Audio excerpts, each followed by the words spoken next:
ஐயா நீங்க தூய சக்தின்னு சொல்லி வந்திருக்கீங்கய்யா. ஆனா நீங்க தீய சக்தியை பூரா சேர்த்து நீங்க இப்ப தீய சக்தியா மாறிக்கொண்டு இருக்கீங்கய்யா. ஐயா பால்ல ஒரு சொட்டு விஷம் நடந்தாலும் பால் பூரா விஷம் தாங்கய்யா. அப்படி லஞ்சம் ஊழல் பெற்றவங்களை பூரா உங்க கட்சியில சேர்த்துக்கிறீங்கய்யா.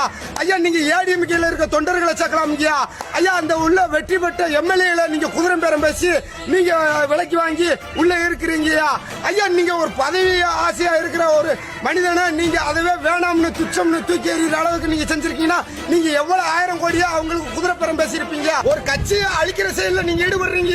ஐயா தமிழகத்துல எங்க மக்களை பூரா அழிச்சு கொண்டு அந்த மக்களவே நாசமாக்குனாங்க.